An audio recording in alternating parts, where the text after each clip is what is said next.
So hello everyone, আমি তোমাদের রোজ সকাল 8:30 থেকে একটা ম্যাথমেটিক্সের প্র্যাকটিস সেট সলভ করাচ্ছি, যেটা আমাদের 100 দিন কন্টিনিউ আমাদের চলতে থাকবে। আজকে আমাদের ডে 22, 22 নম্বর দিনের ক্লাস। ওয়েস্ট বেঙ্গল পুলিশের এক্সামকে টার্গেট করে এটা আমাদের চলছে। এছাড়াও যারা কলকাতা পুলিশের এক্সাম দেয় বা এমটিএসের এক্সাম দেয় ভাবছো, তাদের জন্য এই ম্যাথমেটিক্সের প্র্যাকটিস সেটটা 100% হেল্পফুল হবে। ওকে, তো যারা কন্টিনিউ 100 দিন এখানে ক্লাসটা করবে, তোমাদের ম্যাথমেটিক্স পরীক্ষায় একটাও আটকাবে না, তোমরা ইজিলি প্রত্যেকটা ম্যাথমেটিক্স করতে পারবে। তো এর জন্য তোমার ডেইলি ক্লাসে অ্যাটেন্ড করতে হবে। ক্লাসে যে কটা অঙ্ক আমি তোমাদের করাচ্ছি ভালোভাবে রিভিশন করতে হবে, ভালোভাবে প্র্যাকটিস করতে হবে বাড়িতে। ওকে, কোন অঙ্কতে কোন কনসেপ্ট আমি ইউজ করছি সেটাও তোমাদের ডিটেলসে বুঝতে হবে। তো এখানে গেল আমাদের এই পুরো বিষয়টা। আর এই ক্লাস কিন্তু আমি রেগুলার 100 দিন আমি পুরোপুরি কন্টিনিউ করব। যদি কেউ না দেখো, এটা তোমার ভুল হবে, তোমার মিস হবে, যে পরীক্ষার আগে তুমি এত সুন্দর একটা কন্টেন্ট না দেখে চলে গেছো। ঠিক আছে, এই জন্য ডেইলি দেখার রিকোয়েস্ট অবশ্যই সবাইকে রইল। আর দেখার পরে তুমি তোমার মতামত জানাও যে ম্যাথের লেভেল কী ছিল, কনসেপ্ট কীরকমভাবে আমি করাচ্ছি, প্রত্যেকটা জিনিস তুমি কমেন্টে জানাও। তো এরপর আসি আমাদের হচ্ছে পিডিএফ। ক্লাসের পিডিএফ তোমরা পাবে টেলিগ্রাম চ্যানেলে লিঙ্কে ভিডিও ডেসক্রিপশনে পেয়ে যাবে। আর আগে যতগুলো ক্লাস হয়ে গেছে, মানে 21টা যে ক্লাস হয়ে গেছে, আগের প্রত্যেকটা ক্লাসের লিঙ্কে ভিডিও ডেসক্রিপশনে দেওয়া আছে।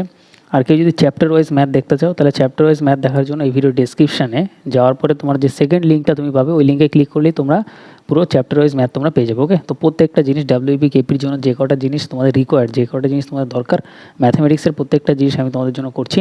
এছাড়াও একটা তারিখ আমি তোমাদের বলছি, এই মাসের মানে এপ্রিল মাসের 21/4/2024। তো এই তারিখটা একটা ইম্পর্টেন্ট তারিখ। এইখানে একটা ভালো একটা অ্যানাউন্সমেন্ট হবে। যারা ডাব্লিউবি কেপি এমটিএসের জন্য প্রিপারেশান নিচ্ছ, তো অবশ্যই সেই দিনটার জন্য তোমরা অপেক্ষা করো। ওকে, তো চ্যানেলে প্রথমবার আসলে অবশ্যই চ্যানেলটা সাবস্ক্রাইব করে নিও। আর তোমাদের একটা লাইকের সাথে আমরা আমাদের প্রথম অঙ্কটা শুরু করছি। দেখো, প্রথম কোশ্চেনটা আমাদের এখানে বলছে, একটি নিবন্ধ 20% ছাড় দেওয়ার পরে একজন ব্যবসায়ী 20% লাভ অর্জন করেছেন। আচ্ছা, যদি ক্রয় মূল্য 300 টাকা হয়, তাহলে 25% ডিসকাউন্ট অফার করার পর নিবন্ধটির বিক্রয় মূল্য কত হবে? ভালো কোশ্চেন, সুন্দর কোশ্চেন। তোমরা বুঝেছো কোশ্চেনের লেভেলটা আমাদের কত সুন্দর আছে। প্রত্যেকটা এমন কনসেপ্ট যেগুলো তোমার পরীক্ষায় তুমি ডাইরেক্ট ইউজ করতে পারবে। তো স্টার দিয়ে নিও, ভালো কোশ্চেন। আর এই পেজটায় ব্ল্যাক রেখেছি, তার কারণ পুরোটা সাদা রাখলে ভাই চোখে লাগে অনেক। ঠিক আছে, এর জন্য আমি এখানে ব্ল্যাক বলতে পারো, হ্যাঁ ব্ল্যাক টাইপেরই আমি কালারটা এখানে রেখে দিয়েছি। ওকে, তো এখানে বলছে একটি নিবন্ধ 20% ছাড় দেওয়ার পর একজন ব্যবসায়ী 20% লাভ অর্জন করে। আর আমরা সবসময় জানি লাভ বা লস সবসময় কস্ট প্রাইজের হয়, কস্ট প্রাইজের উপর হয়। তাহলে আমরা লিখবো কস্ট প্রাইস, তার উপর 20% লাভ, মানে 120% হয়ে যাবে। পার্সেন্ট লেখার দরকার নেই, এখানে পার্সেন্ট, এখানেও পার্সেন্ট, যেটা আসবে সেটা ক্যান্সেল হয়ে যাবে। তো কস্ট প্রাইসের ওপর 120 হয়ে গেল, এটা 20% লাভ। আর বলছে নিবন্ধের ছাড় দিচ্ছে 20%, ছাড় সবসময় মার্ক প্রাইসের ওপর দেবে। তাহলে মার্ক প্রাইসের 20% ছাড় দিলে জিনিসটা বিক্রি হবে 80%, তাই 80%-এর এখানের পার্সেন্ট আর এখানের পার্সেন্ট ক্যান্সেল হয়ে যাবে। ঠিক আছে, তো এখানে কনসেপ্ট যদি ক্লিয়ার থাকে, ডাইরেক্ট আমরা এখানে পার্সেন্ট না লিখেই করব। এবার আমাদের এখানে বলছে যদি ক্রয় মূল্য 300 টাকা হয়, তার মানে কস্ট প্রাইস এখানে অ্যাকচুয়ালি আমাদের বলছে 300 টাকা। তাহলে এখানে কস্ট প্রাইসের জায়গাতে ডাইরেক্ট আমরা এখানে 300ই লিখবো পরীক্ষার খাতায়। ওকে, তাহলে এখানে আমরা ডাইরেক্ট লিখে দেবো হচ্ছে 300। কস্ট প্রাইসের জায়গায় আমরা লিখে দিলাম 300। তাহলে আমাদের এখানে বেরোবে কি, আমাদের এখানে ক্যালকুলেশন করলে বেরিয়ে যাবে মার্ক প্রাইস। তাহলে এটা যদি আমরা একটু ক্যালকুলেশন করি, এখানে আমাদের 0 ক্যান্সেল, 4 দিয়ে কাটলে আমরা এখানে পাবো 3, 1 সেকেন্ড, 3 4 12, 4 দিয়ে কাটলে 4 2 8, 2 দিয়ে কাটলে আমরা এটাকে পাবো 150। তাহলে 3 15 45, তার মানে 450। তাহলে মার্ক প্রাইস আমরা এখানে কত পেয়ে গেলাম? আমরা পেয়ে গেলাম 450 টাকা। এবার আমাদের এখানে বলছে তাহলে 25% ডিসকাউন্ট অফার করার পর নিবন্ধটির বিক্রয় মূল্য কত হবে? তাহলে মার্ক প্রাইস আমাদের যেটা বেরাচ্ছে, সেইখানে আমাদের এবার কত পার্সেন্টের ডিসকাউন্ট দিচ্ছে? আমাদের বলছে যে 25%-এর ডিসকাউন্ট দিচ্ছে। 25%-এর ডিসকাউন্ট মানে হচ্ছে জিনিসটা 75%-এ বিক্রি হচ্ছে। 75% মানে আমরা বলতে পারি 3/4। তাহলে এটারই 3/4 করে দিলে আমাদের অ্যান্সার বেরিয়ে যাবে। তাহলে সবার আগে আমাদের এটা গুণ করতে হবে। তাহলে যদি আমরা গুণ করি, এখানে পাবো 0, 3 5 15, 5 হাতে আমার 1, 3 4 12 আর 1 13, 1350 আসছে। এটাকে আমরা সিম্পল ভাগ করে দেবো, নিচে 4 আছে, 4 দিয়ে ভাগ করলে আমরা পাবো হচ্ছে 3 4 12, 90 15, 3 4 আমাদের এখানে হবে হচ্ছে 12, 90 30, 4 সাথে আমাদের এখানে আসবে 28। তো এরপরে আমাদের আসবে হচ্ছে 2, তার মানে 0.5 আসবে আমাদের, 4 5 20। তাহলে এইটা আমাদের হয়ে যাবে হচ্ছে ডিসকাউন্টের পরে দাম। তাহলে 337.5 কোন অপশানে আছে? 337.5 অপশান এতে আছে, অপশান এ আমাদের অ্যান্সার। তো কনসেপ্ট আর কোশ্চেন দুটোই আমাদের ভালো ছিল, কিন্তু অঙ্কটা যখন আমরা করব, আমরা এরকম দুটো স্টেপে আমরা অঙ্কটা কমপ্লিট করব। ঠিক আছে, দেখো অঙ্কটা অ্যাকচুয়ালি এইটুকু জায়গাতে আমরা পুরোপুরি কমপ্লিট করলাম। বাকি এইটুকু জায়গা হচ্ছে আমাদের একটু ক্যালকুলেশন মানে জাস্ট ভাগ করলাম, বোঝা গেলো? তো নেক্সট আমরা পরবর্তী কোশ্চেনে আসি। প্রত্যেকটা কোশ্চেন ভালো কোশ্চেন আছে, কনসেপচুয়াল কোশ্চেন আছে। প্রত্যেকটা ক্লাস তোমার রেগুলার তোমার দেখতে হবে। তো এখানে আমাদের 2 নম্বর কোশ্চেনটা দেখো কী বলছে। 2 নম্বর কোশ্চেনটা আমাদের এখানে বলছে, 1 সেকেন্ড, ওকে, 2 নম্বর কোশ্চেনটা আমাদের বলছে সরল সুদে বিনিয়োগ করা হলে 50 মাসে একটি পরিমাণ অর্থ নিজেই দ্বিগুণ হয়ে যায়। তার মানে আমরা এখান দিয়ে সিম্পল একটা জিনিস বুঝতে পারছি যে আমাদের এখানে সরল সুদের সূত্র কি PTR বাই হচ্ছে 100 ইকুয়াল টু আই। এটা হচ্ছে সরল সুদের সূত্র, এটা একটা মুখস্থ করে রাখবে সূত্রটা, ডাইরেক্ট আমরা অ্যাপ্লাই করব। এবার বলছে বার্ষিক সুদের হার কত, এবার দ্বিগুণ হয়ে যাচ্ছে, তার মানে আমরা বুঝতে পারলাম টাকা যদি আমি পি টাকা ব্যাংকে রাখি সেটা দ্বিগুণ হয়ে যাচ্ছে, মানে 2p টাকা হয়ে যাচ্ছে। তার মানে পি টাকা 2p টাকা হয়ে যাওয়ার জন্য সুদ কত টাকা দিতে হচ্ছে, সুদ কত টাকা পাচ্ছি, সুদ আমি পি টাকা পাচ্ছি। সিম্পল, আসলে আমি পি টাকা রেখেছিলাম, আরও পি টাকা যদি সুদ পাই তাহলে দুটো পি মিলে হয়ে যাবে 2p টাকা। বোঝা গেল? তাহলে দ্বিগুণ হয়ে গেলে মাথায় রাখবে সুদ হয়ে যাবে কত আমাদের, একটা সিঙ্গেল পি, মানে এটা থেকে এটা বিয়োগ করে দাও তাহলে পি চলে আসবে, এটি হচ্ছে আমাদের সুদ। এইসব জিনিস একদম বেসিক জিনিস, বোঝা গেল, কোনো অসুবিধা নেই। এবার আমাদের এখানে সুদের হার বার করতে বলছে, এবার অঙ্কটা আমরা এক লাইনে কীভাবে করবো, আমাদের এখানে প্রিন্সিপাল আমরা জানি পি টাকা। এবার আমাদের এখানে বলছে পি টাইম আমাদের কত 50 মাস, তাহলে আমরা লিখবো 50। এবার মাসে যদি দেওয়া থাকে সেটা বছরে নেওয়ার জন্য 12 দিয়ে ভাগ করতে হবে, তাহলে নিচে 12 চলে আসবে। আর সূত্রের একটা 100 আসবে, 100টা লিখলাম। রেট অফ ইন্টারেস্ট আমরা জানি না, আর ধরে নিলাম। সুদ কত হচ্ছে, সুদ আমাদের পি টাকা হয়ে যাচ্ছে, তাহলে আমরা এখানে পি লিখবো।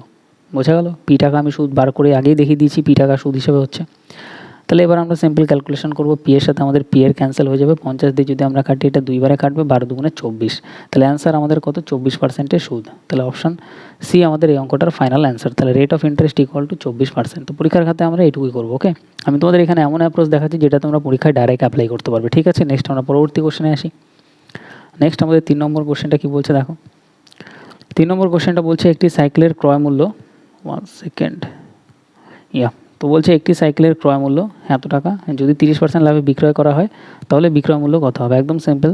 তো ক্রয় মূল্য 24,000। তো পরীক্ষায় এইসব টাইপের কোশ্চেনও এসছে, এর জন্য আমি তোমাদের শিটে রেখেছি। 30% লাভ মানে 130-এ বিক্রি হয়ে যাবে, 130/100। তো ডাইরেক্ট করবো আমরা এটা, 0 0 ক্যান্সেল, এই 0 সাথে এই 0 ক্যান্সেল, এটা যদি আমরা গুণ করি দুটো জিরো আমাদের শেষে চলে আসবে। ওকে, এরপরে আমরা 4 13 52 2 হাতে আমার 5, 13 দুগুণে 26 আর 5-এ 31। তাহলে আমাদের অ্যান্সার আসবে 31,200। কোন অপশানে আছে, 31,200 অপশান 4, অপশান 4 আমাদের অ্যান্সার। নেক্সট আমরা পরবর্তী কোশ্চেনে আসবো, আমাদের 4 নম্বর কোশ্চেন। নেক্সট দেখো 4 নম্বর কোশ্চেনটা আমাদের এখানে কী বলছে, একদম সিম্পলভাবে করবো, পরীক্ষায় যেভাবে অ্যাপ্লাই করতে হবে সেভাবে আমরা করবো। এ যদি বি এর থেকে 200% বেশি হয় তাহলে মাথায় রাখবো আমরা এখানে লিখবো এ আর এখানে লিখবো বি। বি এর থেকে 200% বেশি, তাহলে বি যদি 1 হয়, তার থেকে 200% বেশি মানে হচ্ছে এ হয়ে যাবে 3।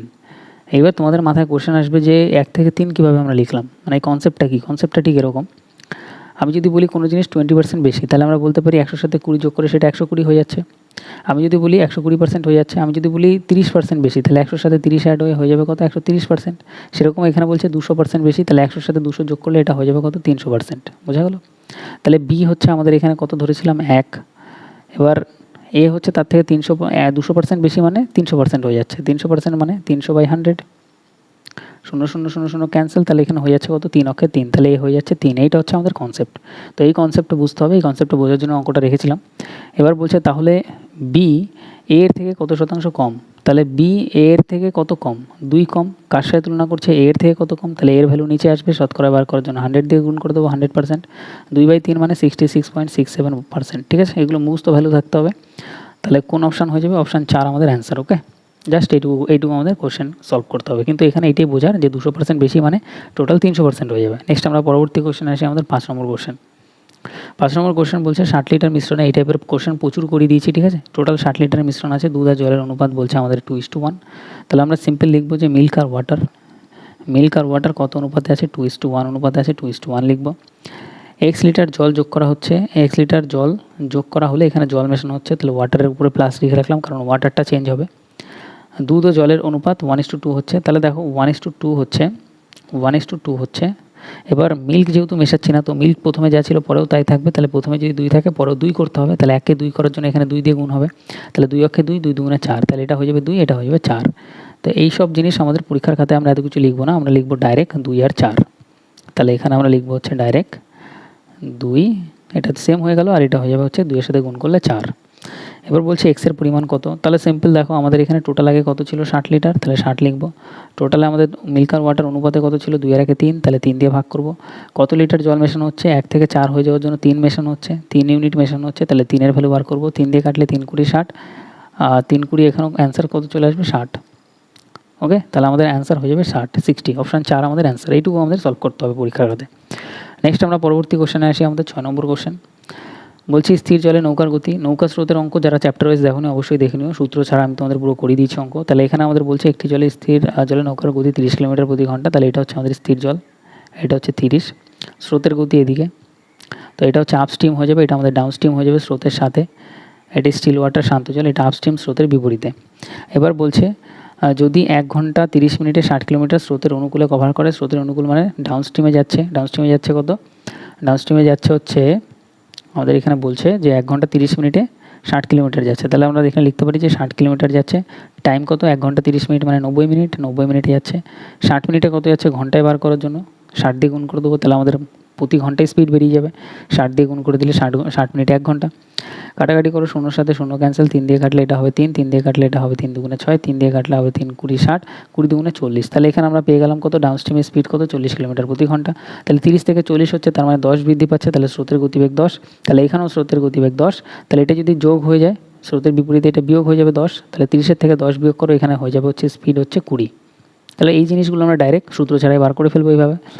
তাহলে 60 কিলোমিটার স্রোতের বিপরীতে নৌকাটি যেতে কত সময় নেবে, এবার স্রোতের বিপরীতে 60 কিলোমিটার যেতে হবে, স্রোতের বিপরীতে 60 কিলোমিটার যেতে হবে, 60 লেখো, স্রোতের বিপরীতে স্পিড কত 20, তাহলে 20 দিয়ে ভাগ করে দাও, তাহলে অ্যান্সার আসবে আমাদের 3 ঘন্টা টাইম লাগবে। জাস্ট এইটুকু করলে অ্যান্সার বেরিয়ে যাচ্ছে, তাহলে কোনো সূত্র করার কোনো দরকারই নেই, এক্সট্রা কোনো সূত্র ইউজ করার, তো ডাইরেক্ট আমরা এইভাবে করবো। আর চ্যাপ্টার ওয়াইজ তোমাদের এইভাবেই শিখেছিলাম আমি। নেক্সট আমাদের পরবর্তী কোশ্চেনে আসে আমাদের 7 নম্বর কোশ্চেন। 7 নম্বর কোশ্চেনটা আমাদের এখানে কী বলছে দেখো, পীয়ূষ একা একটি কাজ 8 দিনে এবং অরুণ 14 দিনে শেষ করতে পারে। তাই পীয়ূষ করতে পারে কত, 8 দিনে, অরুণ করলে করতে পারে কত দিনে, 14 দিনে। এবার বলছে যদি উভয়ে এত টাকা পান, পীয়ূষের ভাগ কত। তাহলে প্রথমেরটা দেওয়া ছিল আমাদের দিন, দিন থেকে আমাদের কাজ করার ক্ষমতা এফিসিয়েন্সি বার করতে হবে, এফিসিয়েন্সি অনুযায়ী টাকা ভাগ হয়ে যায়, তাহলে 14 উপরে চলে যাবে, 8 নিচে চলে আসবে, কারণ দিনের সাথে এফিসিয়েন্সির উল্টো রিলেশন, তাহলে 14 উপরে নিয়ে যাও, 8 নিচে নিয়ে আসো। তাহলে এবার টোটাল টাকা কত দিচ্ছে, আর বেশি কাটাকাটি করে এখানে দরকার নেই, টোটাল টাকা দিচ্ছে 44000। এটাকে ভাগ করে দাও দুজনের এফিসিয়েন্সি দিয়ে, 8 আর 14 আমাদের এখানে হয়ে যাবে হচ্ছে 22, তাহলে 22 দিয়ে ভাগ করে দাও, 8 আর 14 14, ওকে 22ই হবে। এবার ইন্টু করে দেবো, যার ভ্যালু বার করতে বলছে তারটা। পীয়ূষ কত পাবে, পীয়ূষ হচ্ছে প্রথমে আছে, তার ভ্যালু কত, তার ভ্যালু হচ্ছে 14, অন্য কালিতে দেখায়। পীয়ূষ প্রথমে আছে, পীয়ূষের জন্য ক্ষমতা হচ্ছে 14, তাহলে 14 দিয়ে গুণ করে দেবো। তাহলে এটি যদি আমরা করি, তাহলে এটা 2 বারে কাটবে, 14 দুগুণে 28, তাহলে 28,000, 28,000 টাকা পাবে, এটি আমাদের অ্যান্সার। তাহলে কোনটা আমাদের অ্যান্সার হবে, অপশান সি আমাদের অ্যান্সার। ওকে, নেক্সট আমরা 8 নম্বর কোশ্চেনে আসি, এটা 3 নম্বর আমাদের অ্যান্সার। নেক্সট আমাদের হচ্ছে 8 নম্বর কোশ্চেনটা আমাদের এখানে কী বলছে দেখো, 8 নম্বর কোশ্চেনটা আমাদের এখানে বলছে যে একটি বিদ্যালয়ে ছেলে ও মেয়েদের সংখ্যার অনুপাত এত, যদি বিদ্যালয়ে এতজন শিক্ষার্থী থাকে তাহলে বিদ্যালয়ে মেয়েদের সংখ্যা কত। একদম সিম্পল, টোটাল আমাদের শিক্ষার্থী কত 360, সেটা লেখো, টোটালকে অনুপাতের টোটাল দিয়ে ভাগ করে দাও, 3 আর 2 5, 5 দিয়ে ভাগ করে দাও, যেটা বার করতে বলছে সেটা দিয়ে গুণ, মেয়েদের সংখ্যা, তাহলে মেয়েরা সেকেন্ডে ছিল, তার মানে 2 হবে মেয়েদের ভ্যালু, সেকেন্ডেরটা 2, ব্যাস 2 দিয়ে গুণ করে দাও। দেখো এখানে জিরোটাকে আমরা 10 হিসেবে কাটবো, তাহলে এটা হচ্ছে 5 দিয়ে কাটলে 10কে 5 দুগুণে 10, তাহলে 2 দুগুণে 4, 4-এর সাথে আমাদের 36 গুণ করতে হবে, 4 6 24-এর 4, 4 6 24-এর 4, হাতে আমার 2, 3 4 12, 13 14, 144, তাহলে 144 আমাদের অ্যান্সার হয়ে যাবে, অপশান 1 আমাদের এই অঙ্কটার ফাইনাল অ্যান্সার। ওকে, কোনো সমস্যা নেই। নেক্সট আমরা পরবর্তী কোশ্চেনে আসি, এইটুকুই যে সলিউশন। 9 নম্বর কোশ্চেন, 9 নম্বর কোশ্চেনটা আমাদের এখানে বলছে পাইপ D1 80 মিনিটে একটি খালি ট্যাঙ্ক পূর্ণ করতে পারে, তার মানে হচ্ছে D1 যেটা আছে সেটা পূর্ণ করছে 80 মিনিটে, তাহলে আমরা এখানে 80 লিখব। D2 100 মিনিটে, 100 মিনিটের মধ্যে, এখানে কিছু হবে না, এটা হবে ট্যাঙ্কটি খালি করতে পারে, তাহলে D2 আরেকটা আছে, D2 এটা D1 100 মিনিটে খালি করতে পারে, তার মানে এর আগে একটা আমরা মাইনাস দিয়ে দিই, মাইনাস খালি করে দিচ্ছে নেগেটিভ। এবার আমাদের এখানে বলছে খালি করতে পারে যদি পাইপগুলো একই সাথে খোলা হয়, তাহলে ট্যাঙ্কটি কত সময় পূর্ণ হবে। একদম সিম্পল কোশ্চেন। তাহলে এখানে আমাদের টোটাল আগে লসগু নিতে হবে, টোটাল ক্যাপাসিটি বেরিয়ে যাবে, তাহলে লসগু যদি নিই, একটা 10 তো আসবেই, তাহলে আমাদের এখানে বলতে পারি 800 আমাদের লসগু হয়ে গেল, ঠিক আছে। এবার আমরা যদি কাটাকাটি করি, 400 আমাদের লসগু হতে পারে, ঠিক আছে, 400 দিয়েও কাটাকাটি যায়, তো 800 বা 400 যেটাই নাও, তো দুটো দিয়ে আমাদের অ্যান্সার আসবে, কোনো অসুবিধা নেই। 400 নিয়ে এলাম, 0 ক্যান্সেল, 5 8 40, 5 আসবে, তাহলে এখানে আমাদের 4 আসবে, আর এটা আমাদের মাইনাসে আসবে, তার কারণ হচ্ছে এটা পাইপ জল বার করে দিচ্ছে। তাহলে বলছে ট্যাঙ্কটি কত সময় পূর্ণ হবে। এবার দেখো টোটাল ট্যাঙ্ক আমাদের কত, 400 আমাদের টোটাল ট্যাঙ্ক, তাহলে 400 লিখবো। দুজন একসাথে চললে 5 করে ভরবে, 4 বেরিয়ে যাবে, তাহলে 1 1 করেই ভরবে, 5-এর থেকে 4 বিয়োগ করে দিলে, তাহলে 1 দিয়ে ভাগ করে দাও, তাহলে অ্যান্সার চলে আসলো 400 মিনিট। ওকে, তাহলে অ্যান্সার আমাদের 400 মিনিট। নেক্সট আমরা পরবর্তী কোশ্চেনে আসি, 10 নম্বর। 10 নম্বর কোশ্চেনটা কী বলছে দেখো, 10 নম্বর কোশ্চেনটা আমাদের এখানে বলছে একটি বলের উপর অর্জিত লাভ বিক্রয় মূল্যের এত অংশ। তাহলে অর্জিত লাভ মানে হচ্ছে প্রফিট, সেটা কি, সেটা বলছি ইকুয়াল বিক্রয় মূল্যের মানে সেলিং প্রাইসের 3/5, তাহলে আমরা লিখবো ইন্টু সেলিং প্রাইসের 3/5, 5, সেলিং প্রাইসের 3/, বিক্রয় মূল্যের 3/5। তাহলে এখান থেকে আমরা পরের লাইনে করতে পারি প্রফিট বাই সেলিং প্রাইস, স্টেপের শেষে তলায় গিয়ে বসলো, আমরা ইকুয়াল টু লিখবো 3/5। তাহলে আমরা পাচ্ছি প্রফিট 3 ইউনিট, সেলিং প্রাইস হচ্ছে 5 ইউনিট। এবার আমাদের এখানে বলছে বলটির বিক্রয় মূল্য 120 টাকা, তাহলে সেলিং প্রাইস অ্যাকচুয়ালি আমাদের এখানে বলছে 120 টাকা, তাহলে 5 ইউনিট যেটা আমাদের এখানে ইউনিটে বেরাচ্ছে সেটার ভ্যালু 120।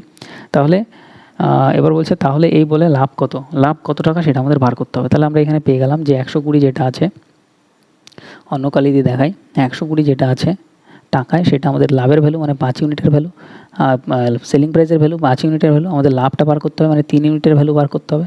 তাহলে 3 দিয়ে গুণ করে দাও, 5 দিয়ে কাটলে 0কে কাটো, 5 দিয়ে কাটলে আমরা এখানে 5 দুগুণে 10 হিসেবে কাটতে পারি, 3 দুগুণে 6, 6-এর সাথে 12 গুণ করলে 6 12 72। তাহলে অ্যান্সার কত চলে আসলো? অ্যান্সার চলে আসলো 72, অপশান 3 আমাদের অ্যান্সার। ওকে, নেক্সট আমরা পরবর্তী কোশ্চেনে আসি, আমাদের 11 নম্বর কোশ্চেন। 11 নম্বর কোশ্চেনটা কী বলছে দেখো, 11 নম্বর কোশ্চেনটা আমাদের এখানে বলছে যে একটি ব্যাগে, এটা ভালো কোশ্চেন, স্টার দিয়ে নাও, একটি ব্যাগে এত এত অনুপাতে 5 টাকা, 2 টাকা, 1 টাকা ও 50 পয়সার কয়েন আছে। ওকে, তাহলে সবার আগে আমরা এখানে লিখে নেবো হচ্ছে আমাদের 5 টাকা, 2 টাকা, 1 টাকা, 50 পয়সার কয়েন। তাহলে আমরা এখানে লিখবো 5 টাকা, টাকাটা আগে লিখবো, তারপরে 2 টাকা, তারপরে 1 টাকা, 50 পয়সাকে 0.50 লিখতে পারি এভাবে, ঠিক আছে। এরপর এই অনুপাতটা লিখবো, কয়েনের অনুপাত 1:2:3:4, 1:2:3:4। এই অনুপাতে কী আছে? এটা হচ্ছে আমাদের কয়েন, মাথায় রাখবে, সি মানে হচ্ছে কয়েন। এবার এই দুটোকে গুণ করলে যেটা আমরা পাবো সেটা আমরা পাবো, নিচে আমরা পাবো ভ্যালু, ঠিক আছে। তাহলে নিচেরটা পাবো আমরা ভ্যালু, মাথায় রাখবে এগুলো। এবার বলছে মোট 168 টাকা আছে, 168 টাকা আছে, তাহলে ব্যাগের মধ্যে যে টাকাটা আছে সেখানে লিখে নাও আগে 168।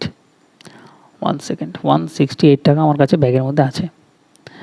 এবার আমাদের বলছে তাহলে 50 পয়সার কয়েন কত আছে। এবার এটা বার করার জন্য প্রথম স্টেপ তোমার যেটা করতে হবে এখানে সেটা হচ্ছে যে ভ্যালুটা বার করতে হবে, এই দুটো গুণ করো, 5 অক্ষে 5, তাহলে এখানে 5 টাকার কয়েন যদি একটা থাকে তাহলে 5 টাকা আছে, তাহলে আমরা পেলাম 5। 2 টাকার কয়েন দুটো থাকলে 2 দুগুণে এখানে হয়ে যাবে 4। 3 টাকার কয়েন, 1 টাকার কয়েন 3টে থাকলে 3 অক্ষে 3। 50 পয়সার কয়েন 4টে থাকলে এটা হয়ে যাবে 2 টাকা। সবকটা যোগ করে দাও, সবকটা যোগ করলে 5 আর 4 9, 9 12, 3 12, 12 আর 2 হয়ে যাবে 14। তাহলে সিম্পল 14 দিয়ে ভাগ করে দাও টোটাল টাকাকে, এটা আমি এই পাশেই করি, ঠিক আছে, আরও বুঝতে সুবিধা হবে। তাহলে এখানে আমাদের কত ছিল? টোটাল ছিল 168 টাকা, সেটাকে আমরা এখানে যে ভ্যালুটা পাচ্ছি সেটা দিয়ে ভাগ করবো, টোটাল আমাদের 14, তাহলে 14 দিয়ে ভাগ, আমাদের যেটা বার করতে হবে সেটা দিয়ে গুণ। 50 পয়সার কয়েন কটা আছে বার করতে হবে, 50 পয়সার কয়েন আছে 4টে, তাহলে 4-এর ভ্যালু বার করার জন্য 4 দিয়ে গুণ করে দেবো, মানে ইউনিটে 4টে আছে। এবার এটা যদি আমরা ক্যালকুলেশন করি অ্যান্সার আমরা পেয়ে যাবো ইজিলি। তাহলে এটা আমরা ক্যালকুলেট করি, 2 দিয়ে কাটলে এটা হয়ে যাবে হচ্ছে 7, 2 দিয়ে কাটলে 7, 2 দিয়ে কাটলে এটা পাবো 2, 7 দিয়ে কাটলে আমরা এখানে পাবো 7 দুগুণে 14, 4 7 28, 24 দুগুণে আমরা এখানে পেয়ে যাবো 48। তাহলে আমাদের অ্যান্সার কত চলে আসলো? 48। ওকে, সি আমাদের অ্যান্সার। নেক্সট আমরা পরবর্তী কোশ্চেনে আসি, আমাদের 12 নম্বর কোশ্চেন 12। 12 নম্বর কোশ্চেন বলছে যদি স্রোতের গতি স্থির জলে একটি নৌকার গতি 20% হয়, যদি স্রোতের গতি স্থির জলে একটি নৌকার গতি 20% হয়, তার মানে 20%-এর ফ্র্যাকশন ভ্যালু কত? 1/5। এবার বলছে স্রোতের গতি স্থির জলে নৌকার গতির 20%, তাহলে নিচের যে 5 আছে এটা হচ্ছে স্থির জলে নৌকার গতি, স্টিল ওয়াটার, আর উপরে যেটা আছে সেটা হচ্ছে স্রোতের গতি মানে স্ট্রিম, স্ট্রিম, স্রোতের গতি, ঠিক আছে। তাহলে এখান থেকে আমরা একটা জিনিস লিখতে পারি ডাইরেক্ট, সবার আগে আমাদের এটা 3টে আমরা গোলা করে নিলাম, এটা হচ্ছে আমাদের স্রোতের দিকে। তো স্থির জলে নৌকার গতি 5 ইউনিট দেওয়াই আছে, তাহলে এখানে আমরা 5 লিখবো। স্রোতের গতি আমাদের 1 ইউনিট, তাহলে 1 লিখবো। স্রোতের সাথে যখন যাবে 5 আর 1 এটা হয়ে যাবে 6, এটা স্রোতের সাথে ডাউনস্ট্রিম, স্রোতের বিপরীতে গেলে বিয়োগ করে দেবো, তাহলে আপস্ট্রিমের স্পিড হয়ে যাবে 4 ইউনিট। এবার বলছে এটি 150 মিনিটে 120 কিলোমিটার স্রোতের বিপরীতে যায়। স্রোতের বিপরীতে মানে এটা আপস্ট্রিম, তাহলে আপস্ট্রিমে এটা আমাদের কত যাচ্ছে? আপস্ট্রিমে এটা আমাদের যাচ্ছে, এটা আমাদের বলছে যে 120 কিলোমিটার যাচ্ছে 150 মিনিটে, তাহলে 60 মিনিটে কত যায় সেটা আমাদের বার করলে আমরা পেয়ে যাবো স্পিড কত, ঘন্টায় স্পিড কত। 0 0 ক্যান্সেল, 3 দিয়ে কাটলে এটা হবে 4, 3 দিয়ে কাটলে এটা হবে 3, 5 দিয়ে কাটলে এটা হবে 12, 4 12 এটা হবে 48।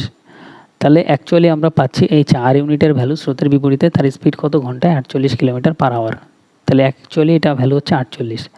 এবার আমাদের বলছে তাহলে নৌকাটি স্রোতের অনুকূলে গতি কত। 6-এর ভ্যালু বার করতে হবে, স্রোতের অনুকূলে গতি 6 ইউনিট, তাহলে 4-এর ভ্যালু যদি 48 হয় এটা কত গুণ হচ্ছে? 12 গুণ, তাহলে এখানেও সিম্পল 12 গুণ করে দাও, 6 12 72, তাহলে এখানে অ্যান্সার চলে আসবে 72 কিলোমিটার স্রোতের অনুকূলে গতিবেগ। ঠিক আছে, এটা আমাদের ফাইনাল অ্যান্সার। যদি কথার কথা আমাদের অঙ্কতেই স্থির জলে গতি বার করতে বলতো, তাহলে এখানেও আমরা 12 গুণ করে দিতাম, তাহলে এটা হয়ে যাবো 5 × এটা হয়ে যাবে হচ্ছে 60 কিলোমিটার। ঠিক আছে, শান্ত জলে নৌকার গতি 60 কিলোমিটার, স্রোতের বিপরীতে 48 কিলোমিটার, আর এটা আমাদের হয়ে যাবে হচ্ছে 6 কিলোমিটার। আর যদি আমাদের এখানে বার করতে বলতো, সিম্পল, আমরা এখানে আরও অনেক কিছু বার করতে পারি। আমরা এই 1 ইউনিটের ভ্যালু বার করতে পারি। ঠিক আছে, তাহলে 4 ইউনিটের ভ্যালু যদি আমাদের এখানে 12 হয়, তাহলে 1 ইউনিটের ভ্যালু বার করলেও আমরা এখানে স্রোতের গতি পেয়ে যাব, বা আমরা স্রোতের গতি এটা বিয়োগ করেও পেয়ে যেতে পারি। ঠিক আছে, এটা থেকে এটা বিয়োগ করেও পেয়ে যেতে পারি, সেটা হচ্ছে কত 12, স্রোতের গতি কত 12। তাহলে কনসেপ্ট যদি তোমার ক্লিয়ার থাকে, তুমি প্রত্যেকটা জিনিস এখান দিয়ে বার করতে পারবে। ওকে, নেক্সট আমরা পরবর্তী কোশ্চেন আসি। তাহলে অ্যান্সার আমাদের কত 72, এটা আমাদের জানতে চেয়েছিল। নেক্সট আমরা 13 নম্বর কোশ্চেনে আসি। 13 নম্বর কোশ্চেনটা আমাদের এখানে বলছে এক্স এর 40%, তাহলে এখানে আমরা করবো এক্স গুণ 40%। এখানে দেখো 0 0 ডাইরেক্ট ক্যান্সেল হয়ে যাবে, তাহলে 4/10 লিখতে পারি ডাইরেক্ট। যদি ওয়াইয়ের 50%-এর সমান হয়, তার মানে সমান হচ্ছে ওয়াইয়ের 50%, মানে হচ্ছে এখানে আরও 50%, চলো লিখেই করি। 50% মানে 0 0 কেটে 5/10, এখানে আরও ডাইরেক্ট করা যেত এটা, 10-এর সাথে 10 ক্যান্সেল। এবার আমাদের বলছে দেখো y/x এর ভ্যালু কত। এখানে মাথায় রাখবে আমাদের x/y চাইনি, আমাদের y/x চেয়েছে, y/x। তাহলে y এর ভ্যালু কত হবে, y এর ভ্যালু হবে 4, সামনেরটা হয়ে যাবে ভ্যালু, আর x এর ভ্যালু হয়ে যাবে কত 5। তাহলে 4/5 আমাদের অ্যান্সার। মাথায় রাখবে, এটা অনেকে 5/4 করে দেবে, তাহলে ভুল হয়ে যাবে, এটা অ্যান্সার হবে না, 4/5 হবে, এটা y/x চাইছে। ওকে, নেক্সট আমরা পরবর্তী কোশ্চেনে আসি, আমাদের 14 নম্বর। এই কোশ্চেনটা ভালো কোশ্চেন, স্টার দিয়ে নাও। এখানে আমাদের বলছে যদি একটি শঙ্কুর উচ্চতা 10% হ্রাস পায়, শঙ্কু কীরকম টাইপের দেখতে হয়, এরকম টাইপের দেখতে হবে শঙ্কু। তাহলে শঙ্কুর উচ্চতা 10% হ্রাস পাচ্ছে, এবার আমাদের বলছে ব্যাসার্ধ 10% বৃদ্ধি পাচ্ছে, তাহলে এটা যেটা আছে এটা 10%-এর বৃদ্ধি পাচ্ছে, আর উচ্চতা যেটা আছে সেটা আমাদের 10%-এর হ্রাস পাচ্ছে, কমে যাচ্ছে।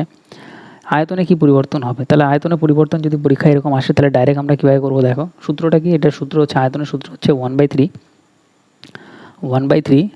পাই আর স্কোয়ার এইচ। ওকে, এবার 1/3 আর পাই কনস্ট্যান্ট কেটে যায়, তাহলে থাকে আর স্কোয়ার এইচ। তাহলে এইচের কী পরিবর্তন হচ্ছে, এইচ একটাই আছে, তার মানে 10%-এর হ্রাস হচ্ছে। তাহলে আমরা বলতে পারি 10%-এর হ্রাস মানে ফ্র্যাকশন ভ্যালু 1/10, তাহলে 10 থেকে এটা হয়ে যাচ্ছে কত 9। তাহলে প্রথমে উচ্চতাটা হয়ে যাচ্ছে কত 10 থেকে 9। আর রেডিয়াসের ক্ষেত্রে কী হচ্ছে, রেডিয়াস 10%-এর বৃদ্ধি, আর রেডিয়াস আমাদের স্কোয়ার আছে, তাহলে দুবার হবে, তার মানে 10 থেকে 11 হয়ে যাচ্ছে, 10 থেকে 11। আর এটা দুবার লিখবো, তার কারণ হচ্ছে আমাদের রেডিয়াসের স্কোয়ার আছে তাই। ওকে, এবার সিম্পল আমরা ক্যালকুলেশন করবো, এটা আমরা করলে পাবো 1000, আর এটা পাবো হচ্ছে আমরা 121 × 9, 121 × 9 যদি আমরা করি, তাহলে আমরা এখানে পাবো হচ্ছে 9 অক্ষে 9, 9 দুগুণে 18, 8, 9 অক্ষে 9 একে 10। তাহলে এটার থেকে এটা কত পার্সেন্ট বেশি, পার্সেন্টেজে বার করলে আমরা এখানে পেয়ে যাবো 89, নিচে আমরা পেয়ে যাবো হচ্ছে 1000, 1 সেকেন্ড, 1000 হয়ে যাবে এখানে। শতকরা বার করার জন্য 100% দিয়ে গুণ করে দেবো, তাহলে এখানে দুটো জিরো ক্যান্সেল, তো 11কে দশমিক বসবে, তার মানে 8.9%-এর বৃদ্ধি। তাহলে কোন অপশান হবে, অপশান ডি আমাদের ফাইনাল অ্যান্সার। ওকে, ইনক্রিজ 8.9। তো নেক্সট আমরা পরবর্তী কোশ্চেনে আসি, আমাদের 15 নম্বর কোশ্চেন। 15 নম্বর কোশ্চেনটা আমাদের এখানে বলছে একজন ঠিকাদার, এটা ভালো কোশ্চেন, স্টার দিয়ে নাও। একজন ঠিকাদার একটি রাস্তা 60 দিনের মধ্যে সম্পূর্ণ করার জন্য একটি চুক্তি নেয় এবং 70 জন শ্রমিক নিয়োগ করে। তাহলে উনি বললো যে আমার 60 দিন টাইম লাগবে, আর 70 জন লেবার দিয়ে আমি করতে পারবো, LB লেবার, আর 60 দিন হচ্ছে টাইম লাগবে। এবার বললো 25 দিন পর, তাহলে 25 দিন কাজ করা হয়ে গেছে, তিনি দেখতে পেলেন যে মোট কাজের 1/4 হয়েছে। তাহলে আমরা এখানে লিখবো সিম্পল, 25 দিন কাজ হয়ে গেছে, কতজন লেবার করে কাজ করেছে, 70 জন লেবার করে কাজ করেছে, তাহলে ইন্টু 70। তাহলে কতটা কাজ হয়েছে, 1/4 মানে 1/4 কাজ হয়ে গেছে। তাহলে কাজটা আমরা নিচে লিখবো, শুধুমাত্র কাজটাই নিচে আসে, বাকি সব উপরে গুণ হয়। এবার আমাদের বলছে আর অবশিষ্ট, এবার বলছে আর কত শ্রমিক লাগিয়ে বাকি কাজ সময় মতো শেষ করতে পারবেন। তাহলে এবার একটা বিষয় আমাদের বুঝতে হবে যে আমাদের কাজ শেষ করতে হবে 60 দিনেই। ঠিক আছে, তাহলে 25 দিন যদি হয়ে যায় 60 দিনের মধ্যে, 25 বাদ দিয়ে দাও, পড়ে থাকবে আর 35 দিন, তাহলে আর 35 দিনের কাজ বাকি আছে। এবার কতজন লেবার আরও এক্সট্রা নিতে হবে, তাহলে 70 জন তো আগেই ছিল, আমরা এখানে ধরে নিলাম 70-এর সাথে আরও প্লাস x, 70 প্লাস x জন লেবার লাগবে। ঠিক আছে, আর কাজ কত বাকি আছে, 1/4 যদি হয়ে যায় তাহলে 3/4 কাজ বাকি, তাহলে 3/4 অংশ কাজটা করতে হবে। তো এইটা হচ্ছে এইভাবে আমাদের অঙ্কটা সাজাতে হবে, এইটুকু সাজাতে পারলে আমরা ইজিলি করতে পারবো ক্যালকুলেশন। তাহলে এখানে 4-এর সাথে আমাদের 4 ক্যান্সেল হয়ে যাবে, 35 দিয়ে এটাকে কাটলে 2বারে কাটবে, 35 দুগুণে 70, 2বারে কাটলাম, আর আমাদের কাটা যাচ্ছে কিছু, আর আমাদের এখানে কাটা যাচ্ছে না, 25 দুগুণে 50, 50 ইন্টু 3 যদি গুণ করি তাহলে আমরা পেয়ে যাবো 150, ঠিক আছে। আর এই পাশে 70 এর পাশে এসে মাইনাস হয়ে যাবে, -70 ইকুয়াল টু আমরা পেয়ে যাচ্ছি এক্স। 70 বাদ দিলে আমরা এখানে পেয়ে যাবো হচ্ছে 80, তাহলে এক্স ইকুয়াল টু 80, তাহলে কতজন এক্সট্রা শ্রমিক লাগবে? 80 জন। তাহলে অপশান বি আমাদের এই অঙ্কটার ফাইনাল অ্যান্সার। জাস্ট এইভাবে আমাদের করতে হবে ইজিলি, ওকে। নেক্সট আমরা পরবর্তী কোশ্চেনে আসবো, আমাদের 16 নম্বর কোশ্চেন। 16 নম্বর কোশ্চেনটা আমাদের কী বলছে দেখো। 16 নম্বর কোশ্চেনটা বলছে একটি মূলধন 7 বছরের সরল সুদে দ্বিগুণ হয়ে যায়। তাহলে দ্বিগুণ হয়ে যায় মানে হচ্ছে পি টাকা থেকে এটা 2p টাকা হয়ে যায়। তাহলে সুদ হিসাবে কত টাকা পাই? সুদ ইন্টারেস্ট হিসাবে p টাকা পাই, ঠিক আছে। এবার আমাদের এটা বলছে 7 বছরে এটা হয়ে যাচ্ছে, কত বছরে মূলধনটি 5 গুণ হবে? তাহলে সিম্পল, p টাকা থেকে যদি আমাদের 5 গুণ হতে যায় তাহলে 5p হতে হবে। তাহলে এখানে 5p থেকে এই প্রিন্সিপালটা বাদ দাও, একটা p বাদ দিয়ে দাও, তার মানে 4p। ইন্টারেস্ট আমরা এখানে কত পাবো? 4p, ঠিক আছে। তাহলে p থেকে ইন্টারেস্ট 4p হচ্ছে, তাহলে কত গুণ হচ্ছে? 4 গুণ হচ্ছে। তাহলে টাইমটাও আমাদের সিম্পল 4 গুণ হয়ে যাবে, 7 এর সাথে 4 গুণ করো, 4 সাথে 28, তাহলে অ্যান্সার আমাদের 28 বছর টাইম লাগবে। এইটুকুই জাস্ট এই অঙ্কতে করতে হবে। নেক্সট আমরা পরবর্তী কোশ্চেনে আসি, 17 নম্বর কোশ্চেন। 17 নম্বর কোশ্চেন বলছে একটি 100 মিটার দৌড়ে, এটা ভালো কোশ্চেন, স্টার দিয়ে নাও। 100 মিটার দৌড়ে এ বিকে 10 মিটার পরাজিত করে। তাহলে এখানে 3 জন ব্যক্তি আছে যারা দৌড়াচ্ছে, সেটা হচ্ছে যে এ বি সি। এ বিকে 10 মিটারে পরাজিত করে, তার মানে এ যখন 100 মিটার পৌঁছে যায়, বি 10 মিটার কম পৌঁছায়, তার মানে 90 মিটার পৌঁছায়। বি সিকে 10 মিটার পরাজিত করে, তার মানে বি যখন 100 মিটার পৌঁছায় তখন সি আরও 10 মিটার কম পৌঁছায়, মানে হচ্ছে 90 মিটার পৌঁছায়। এবার বলছে এ সিকে কত দূরত্বে হারায়। তাহলে এ আর সি এর মধ্যে রিলেশন আমাদের জানতে চাইবে। এটা করার জন্য, ডাইরেক্ট করার জন্য, এখানে যে 90টা দেখতে পাচ্ছ পাশে, এই 90টাকে এখানে নিয়ে লিখে দাও, কমপ্লিট। এখানে যে 100 দেখতে পাচ্ছ, 100টাকে এখানে লিখে দাও, পাশেরটা এখানে সিম্পল লিখে দেবে। 1 সেকেন্ড। এবার আমাদের কাজ হবে কি, সিম্পল দেখো, 0 0 0 ক্যান্সেল, 0 0 0 ক্যান্সেল, ওকে। এবার গুণ করো, 10 আর 10 গুণ করলে এটা হয়ে যাবে কত? 100, 100। 9 আর 10 গুণ করলে এটা হয়ে যাবে 90, 9 নং এটা হয়ে যাবে 81। তাহলে এ যখন 100 মিটার পৌঁছে যাচ্ছে, সি তখন কত যাচ্ছে? 81। তাহলে কত কম যাচ্ছে? তার মানে 19 মিটার কম যাচ্ছে, তার মানে 19 মিটারে পরাজিত হবে। তাহলে অ্যান্সার আমাদের কত হয়ে যাবে? B19, ওকে, 19 মিটারে পরাজিত হবে। নেক্সট আমরা পরবর্তী কোশ্চেনে আসি। তাহলে এ সিকে 19 মিটারে হারাবে। 18 নম্বর কোশ্চেন। 18 নম্বর কোশ্চেনটা কী বলছে দেখো, আমাদের বলছে এক্সের 45, তাহলে আমরা এখানে লিখবো সিম্পল এক্স এর মানে গুণ 45, 45। এটা বলছি ইকুয়াল টু 900 এর 25%-এর সমান। 900 এর 25% মানে হচ্ছে 25/100, ঠিক আছে, 25/100। এক্সের মান কত? তাহলে সিম্পল এখানে 100 এর সাথে 100 ক্যান্সেল, তো 9 দিয়ে কাটলে আমরা পাবো 5 নং 45-এর 5, 5 দিয়ে কাটলে পাবো 5 5 25, তাহলে এক্স ইকুয়াল টু 5। এক লাইনের কোশ্চেন, ক্যালকুলেশন মিস্টেক করা যাবে না, ইজিলি আমাদের করতে হবে পরীক্ষার খাতায়। নেক্সট আমরা পরবর্তী কোশ্চেনে আসি, আমাদের 19 নম্বর কোশ্চেন। বলছে সূর্য একটি নিবন্ধকে তার ক্রয় মূল্যের 40% উপরে চিহ্নিত করে। তাহলে এখানে আমাদের বুঝতে হবে যে সে যদি ওটা কেনা দাম যদি 100 টাকা হয়, সে চিহ্নিত করেছে, মার্ক করেছে কত? 40% বেশি দেয়, তার মানে 140 টাকায় মার্ক করেছে, বোঝা গেল। 15% ছাড় দিচ্ছেন, 15% ছাড় দেওয়ার পরে বিক্রি করেন, তার লাভ কত হচ্ছে? তাহলে মার্ক প্রাইসের উপরেই সবসময় ছাড় দেবেন। মার্ক প্রাইস 140, তারপরে 15%-এর ছাড় মানে 85%-এ বিক্রি করবে, 85/100। তাহলে এবার সিম্পল কাটাকাটি করো, 5 দিয়ে কাটলে 17 পাবো, 5 দিয়ে কাটলে এখানে আমরা 20 পাবো, 20 দিয়ে 0 0 ক্যান্সেল, 2 দিয়ে কাটলে এটা 7, 7 17 যদি আমরা গুণ করি 9 আর 11 মানে 119। তাহলে 100 থেকে কেনা দামের থেকে 119 কত বেশি? 19% বেশি। তাহলে অ্যান্সার আমাদের 19%-এর প্রফিট। তাহলে অপশান সি আমাদের অ্যান্সার। নেক্সট আমরা পরবর্তী কোশ্চেনে আসি, আমাদের 20 নম্বর কোশ্চেন, ওকে, আজকে লাস্ট কোশ্চেন। তো 20 নম্বর কোশ্চেনটা আমাদের এখানে কি বলছে দেখো, বলছে একসাথে কাজ করলে এ এবং বি 12 দিনে একটি কাজ সম্পন্ন করতে পারে। তাহলে আমরা এখানে লিখবো এ প্লাস বি কত দিনে করতে পারে? 12 দিনে করতে পারে। এরপর আমাদের এখানে বলছে তারা 9 দিন একসাথে কাজ করে, যার পরে বি চলে যায়। আচ্ছা, তার মানে এখানে দেখো অঙ্কটা ভালো কোশ্চেন, স্টার দিয়ে নিও। 9 দিন তারা যদি কাজ করে, একটা জিনিস মাথায় রাখো যে এ আর বি যদি 12 দিন পুরোপুরি কাজ করতো তাহলে পুরো কাজ কমপ্লিট হয়ে যেত, কিন্তু তারা করেছে 9 দিন। 9 দিন যদি কাজ করে, 12 দিনের মধ্যে 9 দিন যদি হয়ে যায় এ আর বি এর কাজ, তাহলে এ আর বি এর কদিনের কাজ বাকি ছিল? তাহলে আমরা লিখতে পারি এ আর বি এর 12 দিনের মধ্যে 9 বাদ দাও, 3 দিন, 3 দিনের কাজ আর বাকি ছিল। এই 3 দিনের কাজ যখন বাকি ছিল তখন একটা কী ঘটলো, তখন বলছে তখন বি চলে গেল কাজ ছেড়ে, ঠিক আছে। এরপর বলছে এ 5 দিনের মধ্যে অবশিষ্ট কাজ শেষ করে। তাহলে এ আর বি এর যেটা 3 দিনে করতে পারতো, সেটা যখন এ একা করে তখন তার 5 দিন টাইম লাগে। তাহলে এ যখন ওই কাজটি একা করে তখন তার টাইম লাগে 5 দিন। তাহলে এটা হচ্ছে টাইম থেকে যখন আমরা এফিসিয়েন্সি বার করবো, ক্ষমতা বার করতে যাবো, উল্টো করে দেবো। তাহলে সিম্পল আমরা 5কে ওপরে নিয়ে যাব, 3কে নিচে নিয়ে আসবো, এটা হচ্ছে আমাদের ক্ষমতা, এফিসিয়েন্সি বেরিয়ে গেল। তাহলে এ প্লাস বি এর এফিসিয়েন্সি কত, একদিনে 5টা করে কাজ করা। আর এ প্লাস বি পুরো কাজ 12 দিনে কমপ্লিট করে, তাহলে আমরা লিখবো হচ্ছে 12 ইন্টু এই 12 দিন ইন্টু 5, তাহলে এটা বেরিয়ে গেল টোটাল কাজ। তাহলে এই টোটাল কাজটাই আমাদের এখানে বলছে বি একা করলে কাজটি কতদিনে সম্পূর্ণ করতে পারবে, বি একা করলে কাজটি কতদিনে সম্পূর্ণ করতে কতদিন সময় লাগবে। এবার একটা সিম্পল জিনিস বোঝো, এ আর বি দুজন মিলে 5টা কাজ করতে পারতো, আর এ একা 3টা কাজ করতে পারতো। তাহলে এ বি থেকে এটা বাদ দিয়ে দাও, তাহলে 5 থেকে 3 বাদ দিয়ে দিলে পড়ে থাকবে 2। তাহলে 2 হচ্ছে আমাদের বি এর কাজ করার ক্ষমতা। তাহলে এই 2টা হচ্ছে বি এর কাজ করার ক্ষমতা। তাহলে 2 দিয়ে ভাগ করে দাও, 2 দিয়ে ভাগ করলে আমরা পাবো 6 দুগুণে 12, 5 6 30। তাহলে আমাদের অ্যান্সার কত আসবে, অ্যান্সার আমাদের আসবে 30। তাহলে 30 অপশান ডি আমাদের অ্যান্সার।